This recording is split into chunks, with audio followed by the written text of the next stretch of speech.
Lo decíamos al inicio del programa cuando comentábamos el contenido de Una Nueva Mañana Hoy. Hace unos días se conmemoró el Día Mundial de la Vasectomía, un día dedicado, claro, a promover este método de anticoncepción que según muchos es el procedimiento considerado como el más seguro dentro de todos los mecanismos de esterilización. Sin embargo, en Chile, el 95% de las cirugías de infertilidad se las practican las mujeres. Hay ahí un tema de acceso, hay ahí un tema cultural, hay ahí falta de información, algunos mitos en torno a la vasectomía. Lo conversamos con Pablo Pizzi, doctor, jefe de urología de la clínica Tabancura. Doctor, ¿cómo está? Buen día. Hola, buenos días, Paula. Muchas gracias por tu invitación. Probablemente están todos los factores juntos, ¿no? Sí, la verdad es que creo que es un problema multifactorial en que, tal como tú dices, se conjugan situaciones de desconocimiento, de falta de información, de falta de acceso, de problemas de costo, y la verdad es que es un problema multifactorial, como tú bien dices. Ahora, vamos factor por factor, ¿no? Pero cuando decimos que en Chile el 95% de las cirugías de infertilidad se las practican o nos las practicamos las mujeres, el factor cultural ahí debe ser tema también, ¿no? O sea, el otro día veía un reportaje en la televisión que le preguntaban a algunos hombres en la calle y como que asumían que el control de la natalidad no es parte de su rol. Probablemente no son todos, pero hay algo de eso. Sí, efectivamente yo creo que hay parte de eso, pero nosotros pensamos que es el acceso la situación más compleja, sobre todo en el sector público en nuestro país. Esto nació por un trabajo que nosotros hicimos y que se va a presentar ahora en el Congreso Chileno de Urología, que está sacado de los datos que tiene el Ministerio de Salud a través de su página en el Departamento de Información y Estadística en Salud, donde se muestra que el periodo que abarca entre el año 2008 al 2014, las vasectomías en el sistema público descendieron de un 2,5% del total en el 2008 a un 0,3% en el 2014, mientras que en el mismo periodo en el área privada aumentaron de un 7% en el 2008 a un 16% en el 2014. O sea, en la actualidad estamos en 16 en el sector privado y 0,3 en el sector público. Exacto, al 2014. Al 2014, exactamente, que son los datos que entrega el Ministerio de Salud. Ahora, cuando hablamos de acceso, ¿usted a qué se refiere? Porque efectivamente el sistema público de salud tiene que priorizar probablemente muchísimo más que el sistema privado de salud. ¿Ese es el punto? Exacto. El sistema privado básicamente funciona como una libre elección. Digamos, el paciente, tanto FONASA como ISAPRE, puede buscar el lugar que le convenga para operarse y operarse, digamos, en el momento que él así lo decide, claro. En cambio, en el sistema público los pacientes tienen que ser referidos de un urólogo, ese urólogo tiene que evaluarlos y eventualmente poder programar esa cirugía. Ahora, ahí existe un problema en que la vasectomía está considerada en Chile como una cirugía menor y por lo tanto tiene que hacerse desde el punto de vista de legislación sanitaria en un pabellón. Y en un pabellón que es el mismo pabellón que se ocupa para cirugías de diferente magnitud, cirugías oncológicas, cirugías de otras especialidades. La verdad que en Chile los pabellones son un poquito multifuncionales y por lo tanto es difícil desde el punto de vista de la priorización que se hace en el área pública decidir utilizar un pabellón para operar un paciente una vasectomía, sin poder operar un paciente con una cirugía que quizás tiene una prioridad en salud mucho mayor. Ya, pero cuando hablamos de políticas estatales, de políticas públicas sobre control de la natalidad, ¿el hombre está considerado hoy en Chile lo suficiente?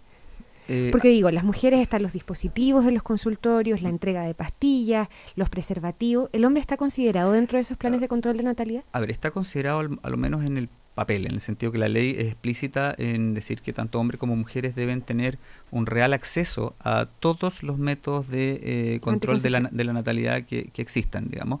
Sin embargo, yo creo que eso no es efectivo en la práctica, en el sentido que nosotros vemos con mucha frecuencia pacientes que pueden estar años, digamos, a 2 o 3 años, esperando que los puedan llamar de un hospital para ser sometidos a una vasectomía.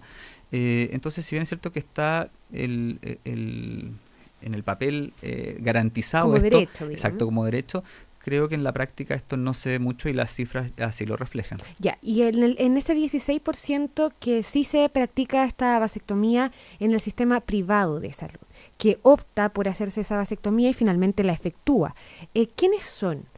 ¿Hay algún perfil del hombre chileno que se realiza esa vasectomía, que opta por esa práctica de infertilización? Sí. Digo, en términos etarios, en términos socioeconómicos. Sí, en términos etarios y socioeconómicos, básicamente son pacientes entre 35 y 55 años, es el promedio de pacientes que se operan. El nivel socioeconómico es variable, pero generalmente la mayor proporción son de nivel socioeconómico medio alto. Y existen básicamente tres grupos de pacientes. Pacientes que, estando con una pareja estable, ya tienen un número de hijos que consideran suficientes de acuerdo a su planificación familiar. Otro subgrupo importante son pacientes que se separan, pacientes que de alguna manera quieren tener el control ellos de su fertilidad. Y también hay pacientes que no consideran los hijos dentro de su plan de vida. Ahora, doctor, la falta de información también es un tema, siempre cuando hablamos de estas cosas, ¿no? En el caso de la vasectomía, bien breve porque no nos queda mucho tiempo, ¿qué es? Hay que partir diciendo que es una operación ambulatoria, ¿no? Sí. Bueno, yo quiero dejar a los auditores que se puedan meter a la página www.vasectomía.cl, donde hay harta información. Pero básicamente es una cirugía menor, un procedimiento que se hace de manera ambulatoria, que se puede hacer incluso con anestesia local, en que a través de una pequeña incisión en la bolsa escrotal se exteriorizan los conductos deferentes, que son los que transportan los espermatozoides para formar parte del semen, y en términos bien simples estos se cortan y se ligan.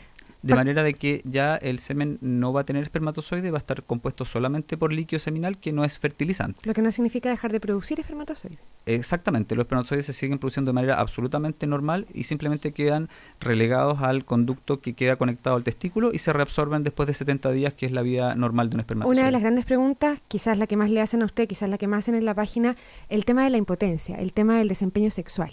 Sí, eso es importante, uno de los mitos, y la verdad es que no tiene ninguna razón. La vasectomía es simplemente obstruir mecánicamente el paso del espermatozoide. La testosterona, que es la hormona masculina, se sigue produciendo de manera absolutamente normal. La erección, el orgasmo, incluso la eyaculación es prácticamente normal. Y yo te diría que la vida sexual en estos pacientes incluso cambia, porque la vasectomía es el único método anticonceptivo que tiene un control de calidad, que es el espermiograma que se hace después de 3 meses, que demuestra el éxito de la cirugía. A diferencia de los otros métodos anticonceptivos, que cuando fallan porque se dan cuenta que la paciente quedó embarazada, digamos. Exacto. Este es el único método que tiene un control de calidad previo, que permite predecir el éxito de la cirugía, y esa certeza que te entrega este espermiograma es lo que hace que los pacientes que previo al procedimiento tenían algunos miedos, esperando que pudiera fallar su método anticonceptivo previo, esa certeza que te entrega la vasectomía hace que los pacientes tengan actividad sexual de manera mucho más relajada y tranquila. A veces este tipo de temas aparecen cuando algunos famosos se hacen cargo, se lo practican, ¿no? Marcelo Chino Ríos contó, o se supo hace poco, que se practicó una vasectomía, tiene 5 hijos, y le preguntaron si él quisiera tener más hijos. Y todo el mundo decía, ¿pero cómo? ¿Es reversible la vasectomía? A ver, la vasectomía se hace con el objetivo de que sea permanente y definitiva. Sin embargo, como cualquier decisión en la vida, esto puede cambiar a futuro. Y las opciones que tienen los pacientes que se hacen una vasectomía de tener hijos son 3. Haber congelado espermatozoides previo a la vasectomía. ¿Ya? Eso, los espermatozoides pueden estar en un banco de semen hasta 40 años después de haber sido congelados y ser usados para técnicas de fertilización asistida. La segunda alternativa es hacer una cirugía de reversión, es decir, reconectar los cabos que se cortaron.